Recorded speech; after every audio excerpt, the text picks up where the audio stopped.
don't have any preference.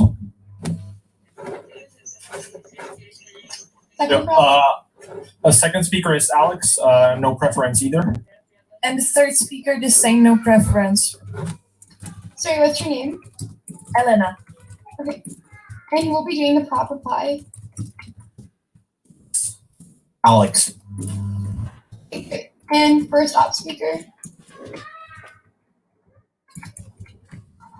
Good morning, Shaquille Ricketts. I have no preference. Second op speaker.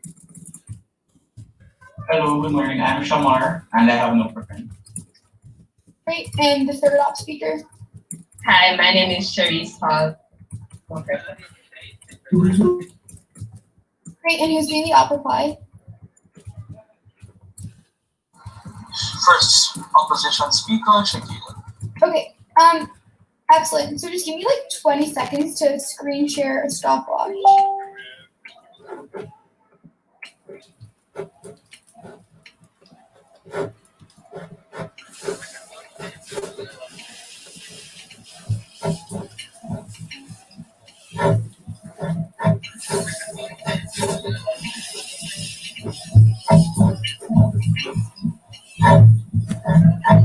Everyone see these stopwatches being screen shared. Okay, great. Everyone see these stopwatches. Okay, so without first prop speaker to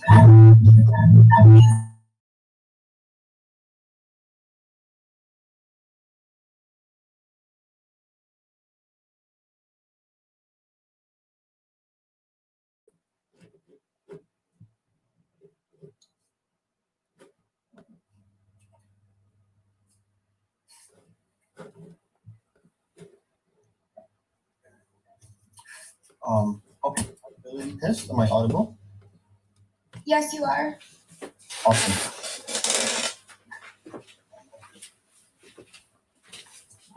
Madam Speaker, coming from Czech Republic, a country whose democracy has been founded on peaceful protest for democracy, I have never been more proud to propose in this debate. Okay, what I'm going to do in my speech is three things. Firstly, clarify our stance, and then bring 2 points of constructive. Firstly, while we are likely to reach democratic change in countries where this.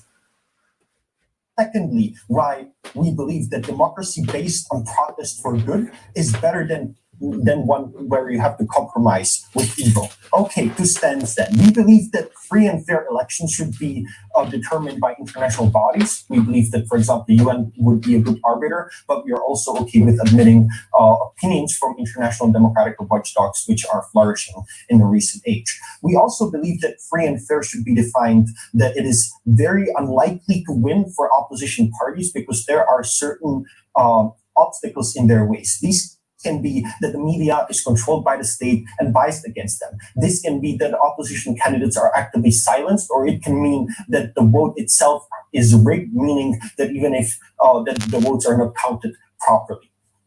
We believe that that sets up a fair debate. Therefore, I can move on to my first constructive about why we reach constructive change. And I'm going to bring you two mechanisms here. Firstly, why we mobilize people and why that is crucial. Because we tell you that protests crucially rely on mobilizing vast sums of the populace. This means that you not only garner large amounts of support, but that also that this support has large quality in your favor. What does this mean? This means that you force people to pick a side, because when there is literally fight on the street, when there's cars burning, we tell you that you cannot just sit at home and drink tea. You have to decide on which side you stand. Therefore, we believe that there is a crucial difference that this creates in this debate between the case that we will present on proposition and on opposition. Because on our side of the house, the people are forced to commit. Whereas on the side of opposition, the only option that they are given in the democratic system is to vote. We believe that when they have voted, they will have the feeling that they have done enough and therefore not do extra. No, thank you. We believe that this also shows you the exclusivity between the two sides, because we believe that the opposition cannot come into this debate and tell you that they can have both protest and democratic change, because simply the people will feel like they have done enough and not go out and feel the same energy as they would when they would go out on the street. this is more likely to succeed because it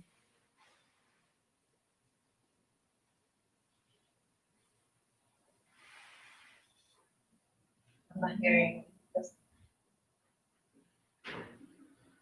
The speaker has cut out. I have paused the stopwatch. If the speaker can hear me, it would be great if they could try and maybe turn off their video.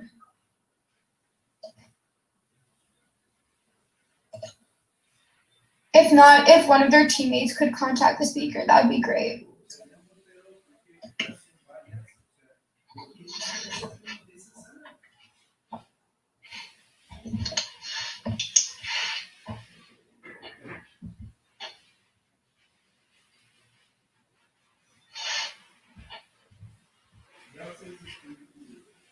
Also, has the speaker left the Zoom call?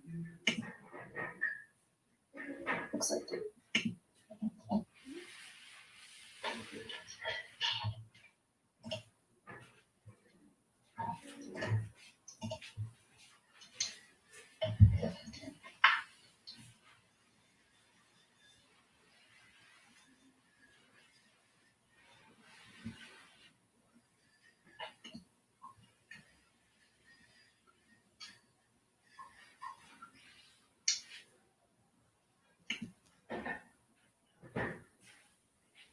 If someone from the Czech Republic could give me an update about if they've been able to contact the speaker, that'd be great.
from protesting. Okay, awesome. If you need a few seconds.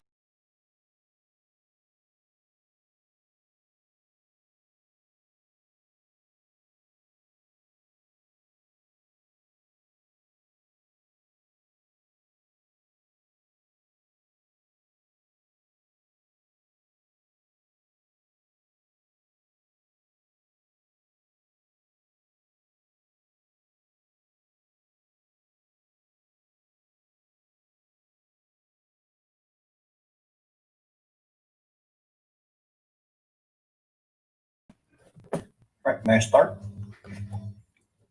Yep. Awesome. So why are these movements able to generate change? We bring in the example of Soviet Union. When the leaders of that state saw the massive amounts of millions of people that went out on.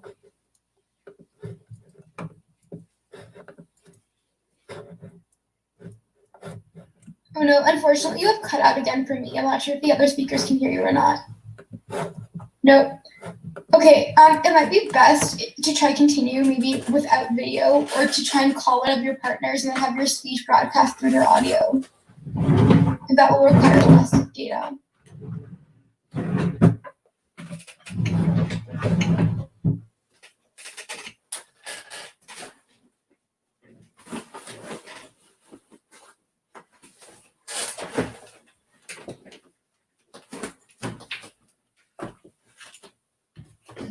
Can you all hear me?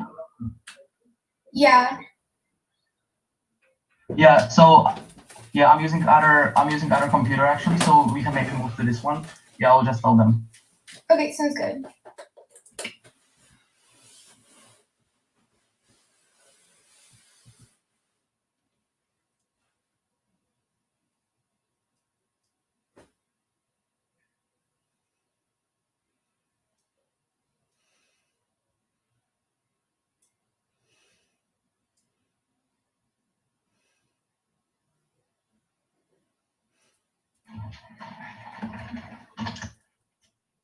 Okay, is this audible for you? Yeah, this is audible. Do you think that the connection will be better, or should we all turn off our cameras? Perhaps that would be good.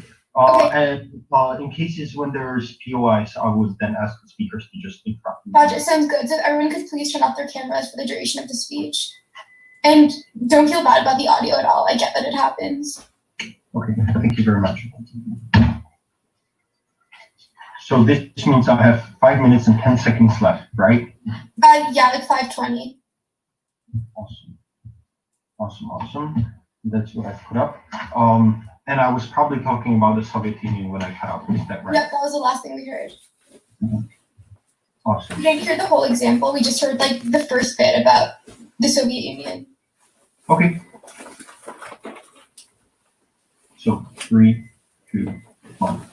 We tell you that when the leaders of Soviet Union saw the massive amounts of people that took to the streets, when they saw the threat of violence that this necessarily implied, when they saw that these people were willing to put themselves at risk of being interrogated by the police, of losing their jobs, they knew that their time was over. Because notice the comparative here. One vote doesn't necessarily imply the same commitment that one person at a protest does. Therefore, we believe that on quality, we believe that we win. No, so what can this then lead to? We believe that it can lead to our success cases, the success cases in which these protests lead to free elections, in which we can then set up proper democratic change. But notice that we still take the debate, no thank you, if we fail. That is because we believe that the bonds that were formed within these revolutionary protest movements will remain. This means that the intelligentsia is mobilized, the civic society is mobilized. Therefore, in the long term, we are much more able to again enforce this democratic change and enforce free elections in protests that are able to come. But there is a second impact that we can get even if we fail, because we believe that protests, apart from securing free elections, can garner us a system which approximates democracy, even though it is not a democracy pro forma. What do we mean by this? The dictators have an incentive to stay in power and control countries that are working, in which people go to works, in which, functioning countries. Therefore, when protests take this away, they force the dictator to make certain concessions. Therefore, this quasi-simulates the feedback loop that exists in proper democracy. Therefore, even though we do not achieve the form of statehood of democracy, we achieve at least the same impact in when it comes to leading the state. The second way in which we can generate change is through the support of international community, because we are sending through protest a very important message. We are saying that we as the people of this country firstly believe in what we stand for, because we are out here, we are committing to our cause. Secondly, we are crying out for help because we are telling you that we cannot do this on our own, come save us. And we are also telling you that we are desperate, that if nothing happens soon, this project that we are building will come to wane. This has two effects, crucially. Firstly, is that it generates compassion in countries in which democracies are working. This is generated through media, and more crucially through social media, which is an incentive to create these compassionate stories of brave fighters for freedom, which will then draw attentions of, for example, the consumers of Western media in the liberal world. Go ahead. So the question I'm trying to ask you now is that is proposition framing the argument so that it seems as if it's a protesting of a lack of democracy, or are we protesting a breach of democracy with an unfair election process? Okay, we are protesting the fact that we know and expect that election will be rigged, but also we would protest after an election has happened and it has come to light that the election has been rigged. The second effect that this international community support or that this will have is that it doesn't allow the dictator to disguise himself as fair on the international field, because, or in public relations and in diplomacy, because we as the people of his country are calling his bluff and showing that he is not what he purports himself to be. We believe that this general public international support will lead to citizens pressuring their governments into action and direct diplomatic intervention in these countries. This can mean that we can freeze the accounts of the local elites. This means that we can threaten the sanctions, which again will force these elites on who depend with their incomes on this to change. And but this can also mean diplomatic pressures in international policy forums like the United Nations. But we tell you that even if you didn't buy any of that, we still win because of our second argument. And that is that we would much rather prefer a democracy that is based on protest for good rather than a compromise with evil. And the crucial thing here is that we have to think about the long-term effect of institutions, because we tell you that the people in power, if not opposed, will have an incentive to keep rigging the elections even more. The best case scenario of team opposition in this debate is that the next election that will come again, after the 4 years after the election that they have lost, will be rigged again and perhaps even more. We tell you, however, that even in those very unlikely cases in which they win, this is still not preferable. Why is that? Because of the iron law of oligarchy. Because the institutions of the state do not change, and these institutions crucially motivated and allowed these dictators to extort their populations, to threaten them, and to garner out these political points out of them through violence, through corruption. For all of those reasons, we believe that we would much rather have a committed protest movement, and we would much rather have a movement that doesn't compromise with evil. For those reasons, I'm so proud to propose. I'd like to thank the first prop speaker. I now invite the first op speaker. Everyone can also feel free to return on their cameras, but if another speaker is having audio problems, we can just turn them off again.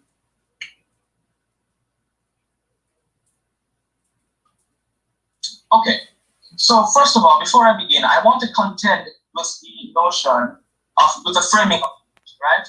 The motion itself has a presumption in it that there exists a choice. One of either contesting what one perceives to be an unfair election process or boycotting that process entirely. That choice innately assumes that there is some existence of a democracy available, that there is an avenue beyond the dystopian characterization given by the proposition, that there is a choice on the part of a citizen or on the part of the interest group to seek out that contestation in a court of law, right? Also, the notion that is given awfully shows that the proposition seeks to frame the argument in such a way as to shut out the regular type of democracy that people talk about. We cannot frame the entirety of the argument as a dystopian society, and by doing so, we are being deceitful and incorrect. Now, just to begin, we on the opposition assume that we are operating in a democracy, and so we want to define two things, right? We believe that contesting unfair practices in an election can be done through a high court, given the constitution of independent sovereign countries, and that is a structural, systematic framework that is not prone to bias and that is not subject to one's particular presumptions. Secondly, we are going to be observing boycotting as a means of, instead of contesting, entirely rejecting the result of an election, or entirely, not coinciding or agreeing with the election process, right? So we must ask some very crucial questions.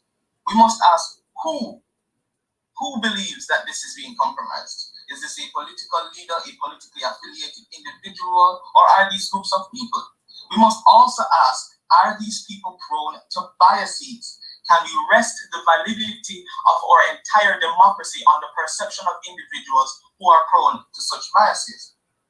And can we trust such individuals to act in the interest of the state democracy, or act in the interest of their own political affiliation or group? And so, Honorable Speaker, we cannot simply trust politically affiliated individuals to make these decisions. We must rely with a time-proven, reliable, systematic organization like the High Court, who is accountable not only just accepted. Okay, but like most countries where you have a rigged elections, that is to say, like people literally fake the amount of votes, you do not have a high court that is separated from the state. Well, that is kind of false. All democracies subscribe to a systematic principle called the separation of powers. The judiciary is essentially to any democracy, independent and removed from influence from both the executive and the legislature. And in so having that, you have a democracy that is both independent and can be protected by the judiciary. If you do not have that, you do not have a democracy. And if you do not have that, you cannot protect a democracy. So we reject that assertion. Honorable Speaker, we cannot simply trust these individuals, who are politically affiliated or otherwise, to see a particular unfair process and come to a conclusion by themselves to say, we are going to boycott. Why? Right? Issues such as these are not new. And as we pointed out before, there exists a current systematic framework that exists to challenge or contend these issues. The government or the proposition must prove to us all that it is a better alternative to boycott rather than follow a working status quo, which they have not done. Mr. Speaker, I contend that the High Court is not only incredibly experienced, but is knowledgeable of the existing regulations and the legislation that govern the administration of electoral processes. And with that, they are at a better position to make final decisions about whether or not an election is valid and what course of action is appropriate thereafter. As a principle, the protection, as we protect, just as anybody may protect the civil liberties of an individual and say that must be subject to due process, considering whether or not an election is valid should also be subject to some form of due process. An individual cannot simply decide on their own regard whether or not an election process is unfair and what should be done in relation to that. Now, why are we saying this, right? We believe that in a court of law, some merit can be given to whether or not the belief of a person or group is substantiated by evidence or is reliable based on the facts that they provide, right? The courts also can facilitate a debate between opposing parties in a formal manner where arguments can be brought forth so that a rational and logical decision can be achieved. And finally, we believe that courts are able to use a totality of context, both legally and in terms of evidence, to come to a final decision. And their decision will often be a resolution because it comes from a position of high authority and it has some credible backing that is not likely to be biased. Now, why are we not in support of merely contesting an election and boycotting? Mr. Speaker, what was given by the proposition is an argument that the people might rally up and decide not to participate if there is a dystopian dictator who is trying to control their country. Now, but what standard can we say for that? How will we really know that it's not just the opposing party who has lost and has rallied up their supporting base in tribal, political, violent protest on the street, rioting just to ensure that the electoral process is undermined, right? Political disputes have become very violent over the past years, right? We've seen this in the Democratic Republic of Congo, where no single election can occur without some level of tribalism, some political individual claiming that the electoral process is breached and forming some sort of chaotic people to come and take down the system and revolt in protest on the streets about the validity of that decision, right? Also, by boycotting, we are undermining democracy in some sense, right? We are not giving people the opportunity to go to our polls and have their votes count. Because if I, in a particular political party, believe that the political process, the electoral process is breached, by boycotting, I nullified all of the votes that were either given to me or my opposing party. And by doing so, we bring the process of democracy to a halt. We undermine the electoral process and we negate the systemic structured organizations for the resolutions of these types of conflicts. And we tend to drift off in some sense into violent protest on the street, even in favor of our own beliefs, which are not valid, which cannot be proven otherwise, and which is not held to any level of objectivity and cannot be verified or substantiated. And with that, we close. I would like to thank the first opposition speaker, and I now invite the second prop speaker.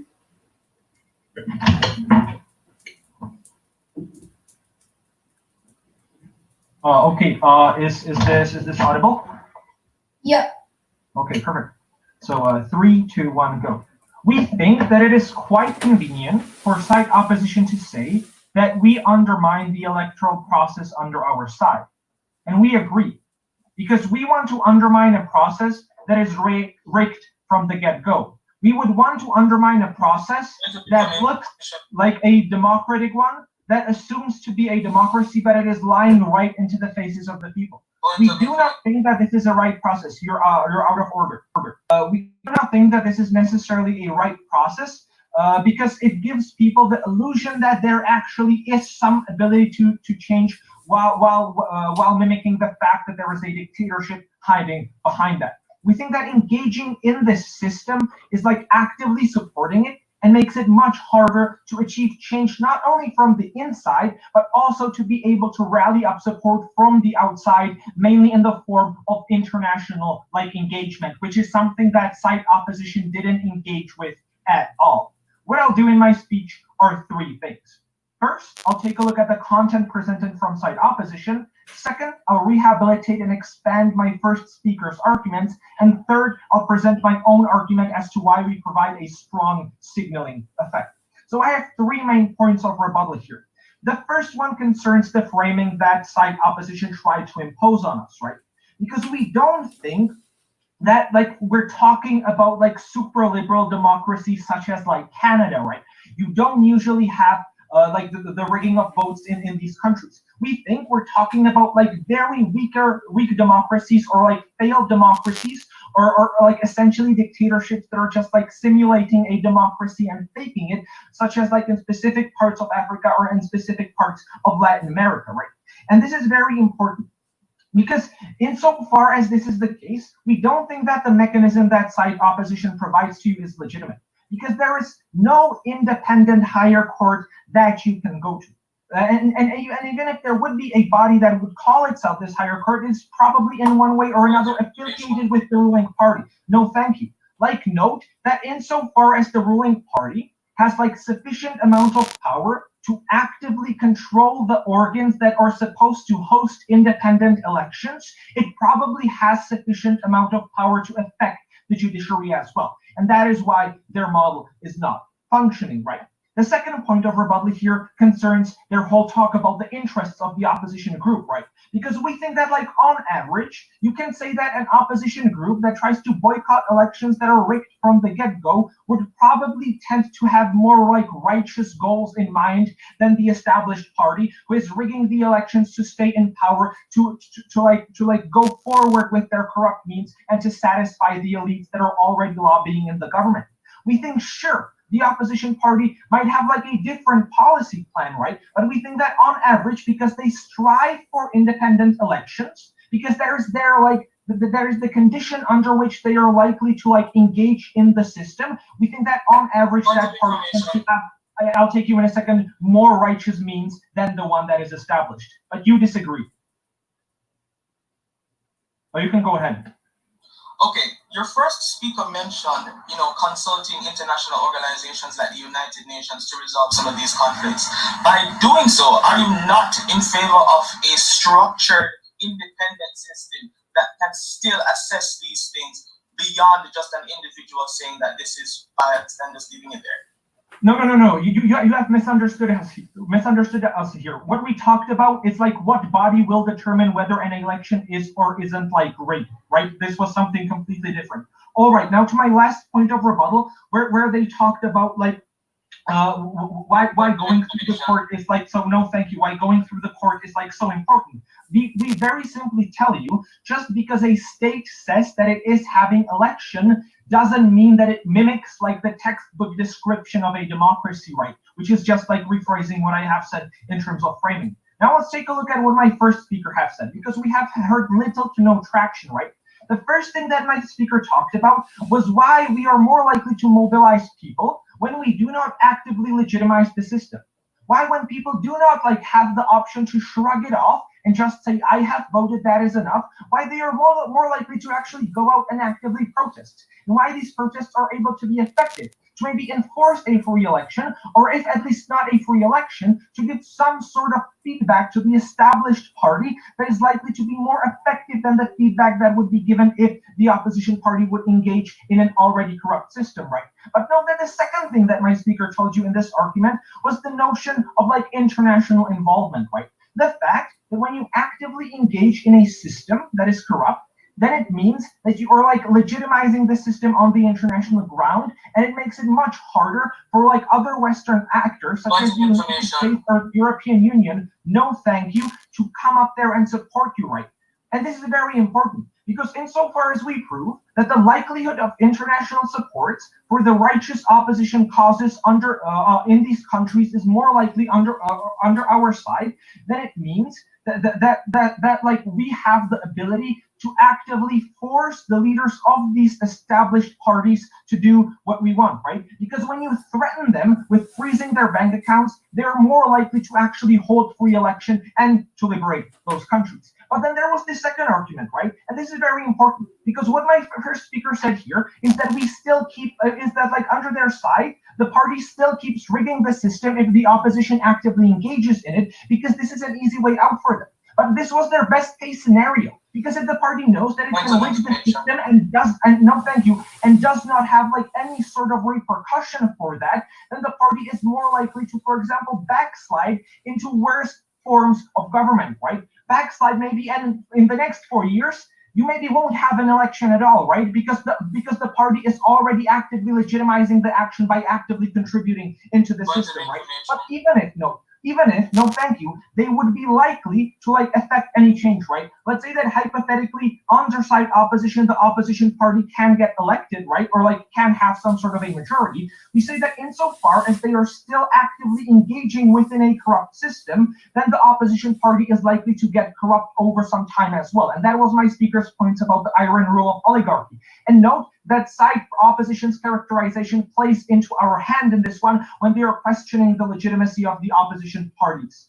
Now to my own split argument as to why we send a powerful signaling effect to any other potential established entities that would want to make elections, right? You're out of order. Note that like even if we don't necessarily succeed under our side and don't convince like the party to actually host fair elections, we cause a lot of disruption, right? It is very uncomfortable to face diplomatic pressure from countries like the USA. It is very uncomfortable to have to deal with protesters, even if they don't necessarily force you to enact a specific policy. It is very uncomfortable to face strikes or boycotts. And because of that, you are more likely to like take this specific piece of information into your evaluation process when you will be actually thinking about how you want to approach the next election, and probably you would want to avoid that. And this is something for the long term, right? Because any other party in the future that would want to consider rigging the election will think twice. And that is an exclusive impact under our side. And that is why you vote proposition. I would like to thank the second prop speaker and I now invite the second off speaker.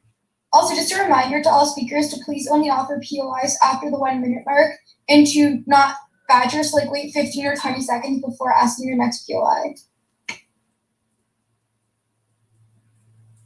Are you hearing me? Yep, you are audible. Okay. Honorable Speaker, opponents, adjudicators, good afternoon. This House is against the idea that opposition parties should boycott elections rather than contest them when the electoral process is believed not to be free or fair. So we will be approaching this. I will be approaching this by taking on 4 things. I will be addressing the poor resolution strategies that side government has outlined here. I will be addressing the fact that boycotting might just become a regular occurrence and a strategy for the opposition parties. I will be addressing the effects of this idea, and I will also be refuting the shortcomings of team government. So, ladies and gentlemen, by boycotting an election based on one's personal and possibly biased belief that the electoral process was not carried out in a fair and just manner, rather than adhering to the step-by-step procedure outlined in the democratic system of a country, should not be taken lightly and should not be deemed a minor act. Boycotting an election is blatantly undermining the entire structure of the election process and can lead to very serious political problems. So problem number 1, by allowing this, ladies and gentlemen, we're potentially breaking down the entire system and slowly eradicating the whole spirit of democracy. This could have a domino effect on various sections of our society. For example, in a country like Jamaica, where tourism is one of the main income earners, if there is significant political unrest and protests, such as those which side government has outlined, it would actually be taking away a huge chunk of the country's revenue. So that is why we're in full support of adhering to the due process in actually correcting these mishaps if they do happen. The second problem is that this could actually lead to frequent occurrences of opposition parties actually taking it upon themselves to boycott elections. So we could be seeing a case where opposition parties could use this as a means of strategizing and actually trying to not take a loss in an election by actually boycotting the actual election, and the social consequences of this are very dire. Subsequently, this robs the people of their democratic power, ladies and gentlemen, which can lead to very serious social issues. For example, if the leader of a party deems the electoral process biased and boycotts an election without due process, this is communicating to their supporters that they were wrong, even though this belief was not contested in order to either approve or disapprove their theory.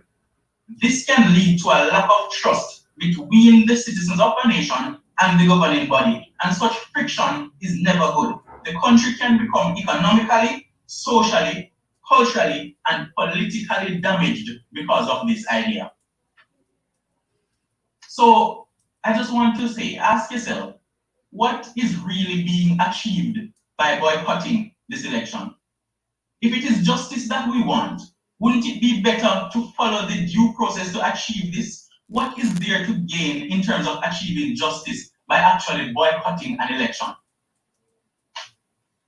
This is a poor attempt, a very poor attempt at conflict resolution, and this is not sending a good message to the actual citizens of the country. This is a poor approach to resolve issues, and when such a poor approach is taken by the leaders of a country, this will have dire effects on society. So for example, persons within their workplace would seek to actually take these steps in actually correcting the issues rather than actually following the due process to correct these mistakes. So the second speaker of team government spoke about long-term change, but the only foreseeable long-term change is the subsequent loss of faith in the democratic system and social and political unrest that will arise from our nation's leaders taking this unconventional and unprofessional method of addressing what is seen as bias. This actually solves nothing. By boycotting this election, rather than contesting the perceived bias, it is only handing the victory to the alleged enemy. This actually solves nothing. So team government is of the belief that the entire process is unlikely to be biased, and this is especially evident in their unsubstantiated generalizations, and so they terribly fail to account for the variable nature of each democratic country. And furthermore, they also fail to acknowledge the potentially malicious agenda of the party that is boycotting the election. For example, as previously mentioned, the party that is boycotting the election could use this as a strategy, and this to avoid losing this election, which actually goes against the true spirit of democracy. I would like to also address the way that they interpret some of the words. For example, because the motion says it believes that the process was unfair and unjust, the mere fact that it says believe shows that this perceived unfairness is not an objective and proven fact. And the most direct and structured avenue by which one can actually contest this perceived bias is thrown out when they opt to boycott the election process. It should ultimately be the people of a nation that decide whether or not they want a specific party to be elected or not. This idea is going against the true spirit of democracy, usually robbing the people of an option. Yes? But rigged elections do not allow them to exercise that choice by definition. Please engage with this characterization.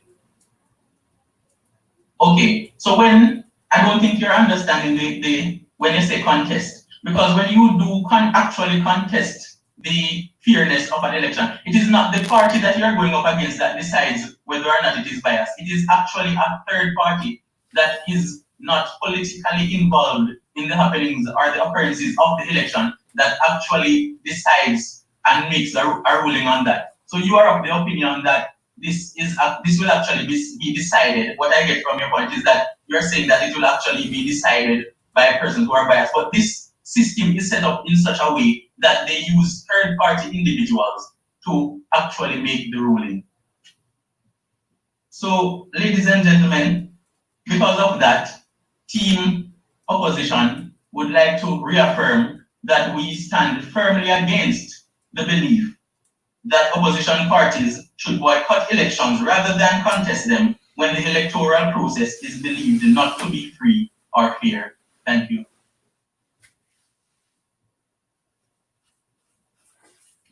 I would like to thank the second opposition speaker, and I now invite the third prop speaker.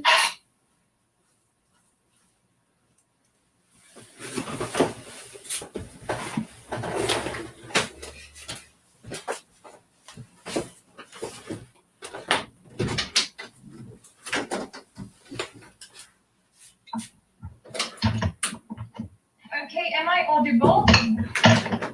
Yep, you're audible. You cannot undermine system that does not exist. You cannot undermine democracy that is not working and that is not functioning. The narrative that was imposed by side of opposition is simply untrue, because when you take a look at the motion, there is clearly said that the elections we are talking about are believed to be not fair and not free. So before I move to analyzing the final clash in today's debate about which side is more likely to reach some kind of change, to reach some kind of better democratic world, let's take a look at the strategy of side of opposition. So what we lacked in today's debate was basically the whole reaction on the world we are talking about. Because as I've already told you in the introduction, we want to have some idea of free elections. That is our end goal. And the side of opposition has never really explained us why, when in the world there are like not existent free and fair elections, how these people are going to get to this end goal and why our mechanisms are not working. They have still not answered the points about international community and about the institutions that are corrupted and that does not work in the status quo. Before I move to the clash, let's take a look at what countries are we therefore talking about and what are the reasons for why these countries are the center of today's debate. So first, when we take a look at those elections, there were the two criteria: the fact that they're unfair and that they're not free. What does it mean? We have already described it as, for example, the manipulation of the elections, the fact that the number of votes, for example, for the opposition party are not reflected directly. What does it mean? It means, no thank you, that when you vote in those elections, your voting is actually not reflected. You don't have like this choice and you are not represented at the end of the day. Therefore, this like role of democracy and role of elections is not fulfilled in those countries. That is the first criteria. The second criteria is just general idea about how those like checks and balances in those countries are not working. And that is also crucial, because when the side of opposition comes and says that like you can go to courts and you can like say that you are against like this system is just not working, because these courts are also connected to those elites that are governing the country. So for those two reasons, we believe that we're rather not talking about Western, no thank you, Western democracies, but rather the countries that we characterize. So now let's take a look at the comparative of today's debate, being who actually reaches, who has more likelihoods to get to this like end goal of democracy and to have those like free elections at the end of the day. Before I move to the final description of our world and of the mechanisms that we have provided you in today's debate, let's take a look at the world of opposition. So what we have in opposition is basically an illusion of democracy. As they have already explained, the people in the country should think that they are going to elections, that their vote is somehow important. But this illusion is crucial there, because inherently it means that because of this thought, these people won't have any incentive whatsoever to go and protest against, for example, the government that is elected at the end of the day. But why is this so problematic, and why there are inherent costs connected to this like life in this like democracy that is not really a democracy? Here, the side of opposition told us that you have like stability and that is much better. But here we say that you have to take a bigger picture here. Points of information. The cost is much higher, and we believe that it is worth fighting for the democracy as such, because you don't have right elites that do not cater to the needs of society. Because when you live in these countries, those elites don't have any motivation whatsoever to cater to the most vulnerable groups in the society, for example. You don't have sufficient resources invested into the areas such as education or infrastructures, the areas that are necessary to rebuild in order for the society to develop. And we believe, because of this like sacrifice cost that is inherently present under the side of opposition, we should definitely try and strive for change. And we are the side that provides you with the mechanisms for change, and this is like the boycotting of the election as such. So what were the mechanisms that we provided you? First, from the perspective of voters or from the perspective of citizens as such. We have already explained to you this idea of shrug of effect. I've already explained to you that it means that basically when you vote, you think that it's done enough for the country. For the explanations, yes. Okay, finally, by consulting international organizations like who are independent third parties that are not subject to any bias from these countries, and you're looking to these people to say whether or not your election process is valid, are you not consulting them? Is this even different from the status quo? Well, like, yes, in the status quo, I think that those international, like this international community, for example, UN or the watchdogs we were talking about, is capable of like evaluating the quality of elections. And we believe that according to this, like, qualifications of elections, those are the countries we are talking about, because like when this community deems those elections like unfair and not free, we believe that in those countries the opposition parties should boycott the elections rather than participate in it. So what are the mechanisms? Let's get back to this like voters perspective. First was the shrug of effect, when those people are losing incentive to do something more, to commit to the change that the society should strive for. We have explained to you this on this idea of protest that could happen, or just like this peaceful protest that you go, you reach out and say to the government that this is not the world you want to live in. You actively create the pressure that is calling for change. And we believe that this is so powerful that we are the side that is much more likely to achieve those fair elections at the end of the day.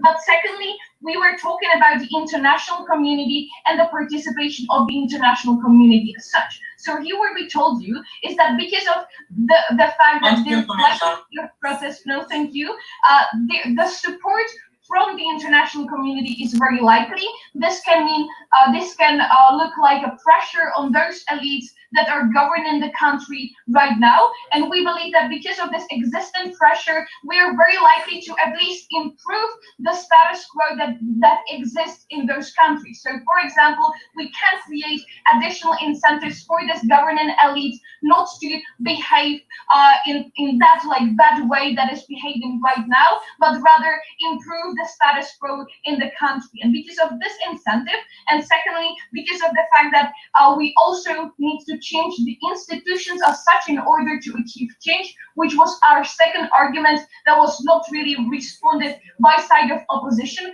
we are creating the likelihood of achieving of reaching the world where those people, where the voice of those people will be heard, where these people will be represented, and where this whole society will actually move forward and will develop. For all those reasons, very proud to propose.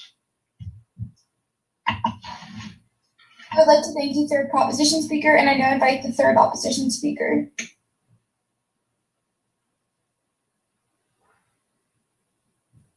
Ladies and gentlemen, the proposition would try to paint some kind of picture that there's no alternative and that the measures, the situation is so extreme and they have to be going through so many avenues to get a resolution, to get change. But they fail to acknowledge that there are two avenues. And where they're not failing to acknowledge that there are two avenues, they're actually conceding to the motion such that they're saying that it's okay to, let's contest, and if it doesn't work, we'll boycott.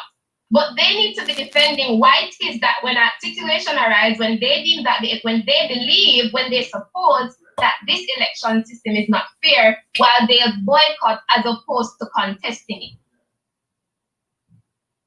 We need to acknowledge that initiatives such as boycotting and protesting and creating upheaval is only really worth it when there's no other way, when there's no other alternative, when there's no other option for change. And we see here today, clearly presented in our motion, that there's an actual avenue to contest this. And so we can both question the legitimacy of our bodies. You want to question the legitimacy of a body that would be determining if the election is valid. And we question the people who are actually questioning if this is valid. But where does that difference lie? With our approach, there's an actual avenue to test and to see if there's a legitimate process being occurred. Let's face it, elections, they're systematic, they're structured. And so what needs to happen is a structured approach. And from the get-go, a governing body or some political affiliated body would question the legitimacy based on a system, based on a structure. What do I mean? Elections are structured, and so what they want to see, I presume, is some kind of structure.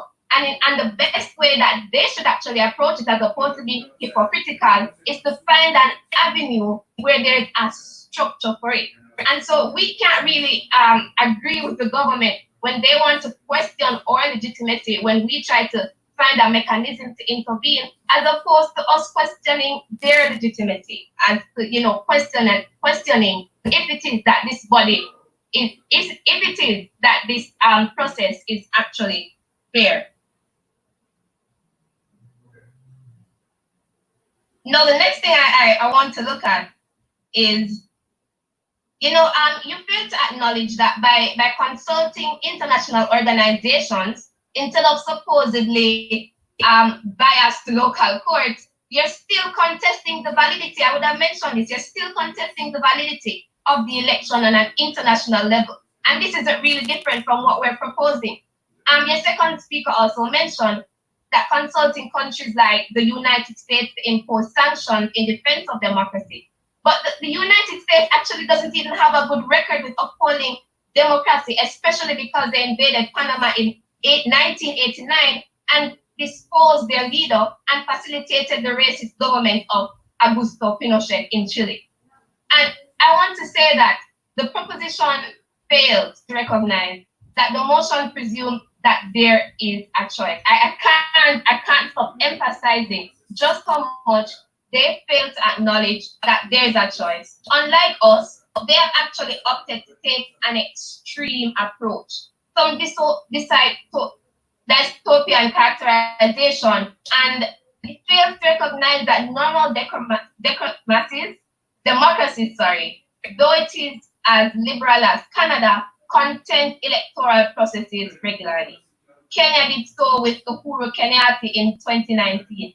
The international communities themselves have their elites who often interfere in democratic elections and support Chile and support global neoliberal policies. When Chile elected Salvador Allende, the international community in pure socialism assisted a faces in destroying the democracy of Chile. And Fred, I just want to reiterate that we have two situations.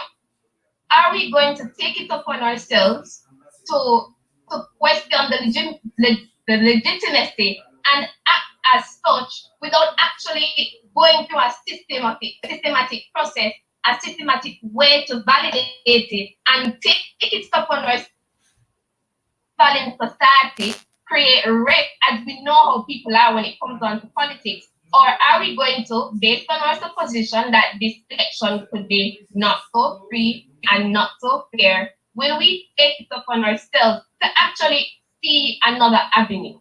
Will we take it upon ourselves to see a way at which this issue can be resolved?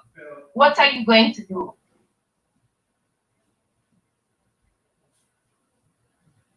Are there any POI?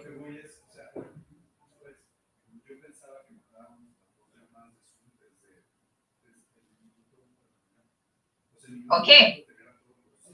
So that people are forced, so people will be forced to choose a side.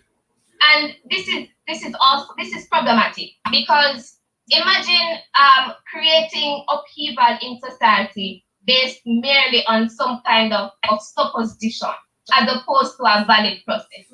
We believe actually that if it is contested, if you contest it and there's still problems in the system, perhaps you could look to other means, but we don't believe that you should really be looking to create upheaval based on your own personal belief that this would not have been valid. So we looked at why it is that a systematic approach is needed. Accepted. it seems like you are not offering us any of those alternatives. We tell you that if you want to only go through democratic process, you are constrained simply to voting. We are actually offering this peaceful alternative. No, we're actually offering an avenue and an approach such that when an issue arises, the result is not just to boycott and create upheaval in society. We're saying if you see an issue, you contest it, you go through a legitimate means. If you deem that a system is unfair and we're not going by the right system, the electoral process system is unfair, then you should be able to acknowledge the importance of system. And by that, go through an avenue where you can actually see and test and have it as objective as possible. Because what you're proposing is really not an objective solution, an objective stance. You're saying that we believe it's unfair, so we're just going straight ahead to boycotting and creating disruption in our system. What we're saying is, let's contest it. Let's take a more objective approach such that there's a standardized process to resolve the issue. And so our side today proposes that there is indeed a systematic approach. We do believe that when you have that kind of system where you have an issue and you immediately go to boycotting and causing disruption in society, what you actually do is send off ripple effects in our society, such that people in their workplaces believe that when an issue arises, I'm not going to contest it, I'm just boycotting it and creating issues. And so I just want to reiterate that this House strongly believes that opposition parties shouldn't boycott elections, but instead they should contest them when they see that the electoral process is believed to be unfair. I would like to thank the third opposition speaker, and I now invite the opposition reply speaker.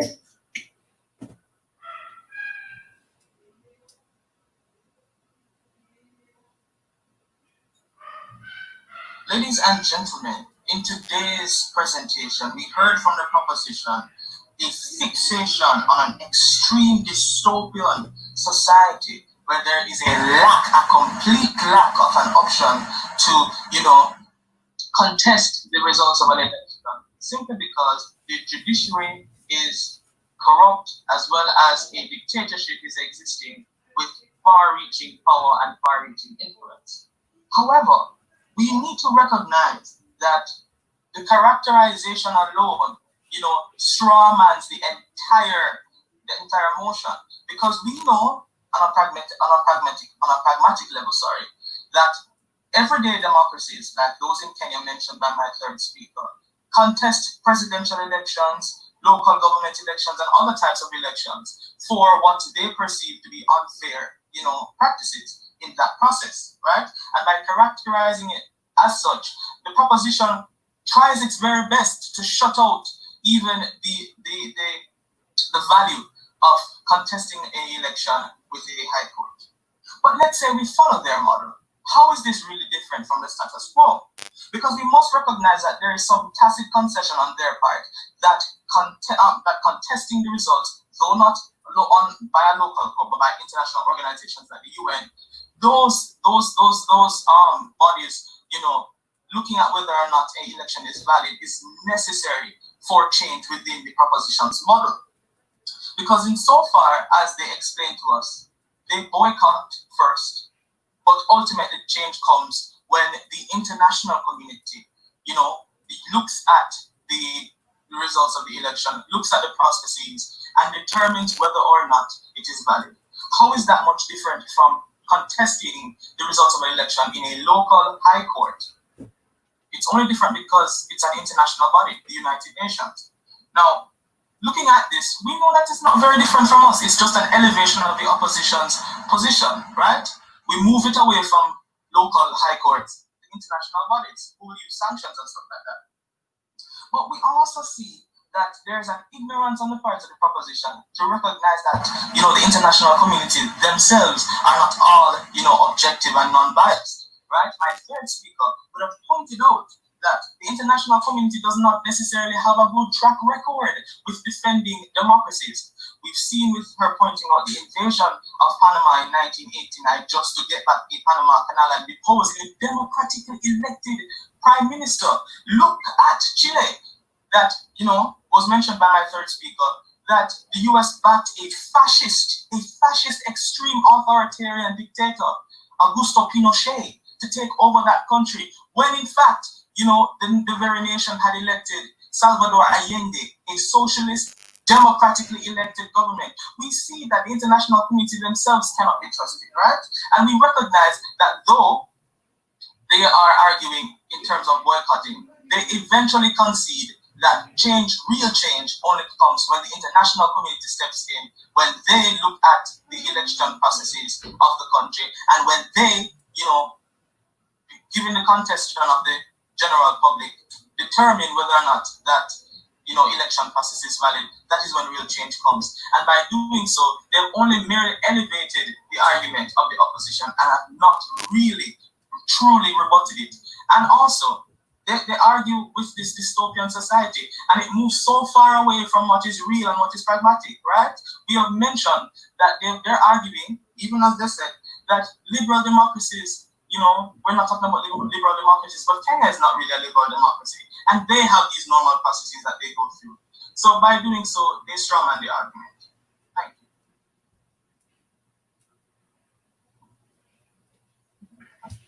you. I'd like to thank the opposition reply, and I now invite the prop reply to close out the debate. 3, 2, 1. Opposition failed to ground this debate in the real world. They actively supported dictatorships hiding behind the mask of democracy. Yet at the same time, their second opposition speaker has said that people should have the right to vote for whoever will rule over them, and yet what they support in this motion is actually the exact opposite, because rigging elections are the exact opposite of democracy. 3 things I'll ask. First, what strategic mistakes did OP do? Secondly, where do we affect more change? And thirdly, why is change so important? We present to you 3 different strategic mistakes from side opposition. The first one concerns the fact that they didn't engage with our stance, right?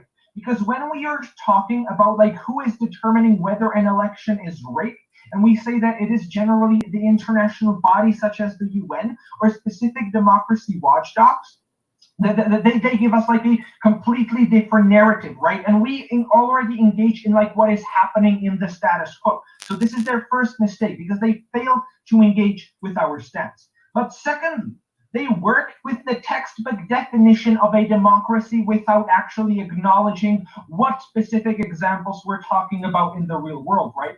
Because their first speaker gives you a convincing portrayal of how a democracy should look, right? Why the judiciary is likely to be independent. However, the cases in which this debate is situated do not account for that. However, the third one, and perhaps the most important strategic mistake, was the massive amount of new content present in their third op speech, especially when they were exposing the heinous past of the United States, right? We have no way to respond to that. But even if we did, since these examples are so far down in the past, we don't believe they are relevant for the portrayal of the world in the status quo. Firstly, where is there more change, right? Because what opposition here tells you is that the courts can, and within the countries, can give you some sort of change, right? But we already told you why they would be biased. But we also asked them, right? If the party is able to rig the elections, why would they not have the ability to rig the courts as well? They have not properly addressed this issue. But the second thing here is the fact that we told you about the role of international factors. We said that when you actively engage in a system that is already rigged as the opposition party, you do not have the ability to attract foreign Western interference and to be able to pressure the established government, right?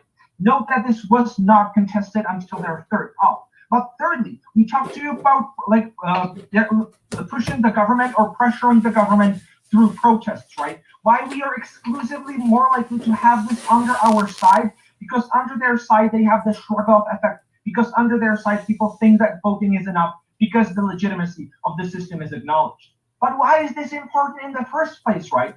Because when our third speaker comes here and tells you that dictatorships don't have an incentive to cater to the people, when you don't have to make good policies to win the next election, you're not likely to make them in the first place, right? And that's where our third speaker says that you're less likely to invest into proper infrastructure. You're less likely to develop the country, right? But secondly, and this was what we talked about in our first two speeches, was the ability or the chance to digress, right? The ability for these regimes to actually turn into worse ones. Because there is a thin line between a fake democracy and an actual dictatorship. And opposition actively encourages that because they are being negligent and because they are like actively taking part in a system that is already corrupt from the get-go. They have no mechanism for change from the inside, and that is why you vote side proposition. I'd like to thank the proposition reply and thank you everyone for the debate. And thanks for bearing with all the technical difficulties. We will hopefully be allocated to a breakout room shortly. I'm just going to message Tabs.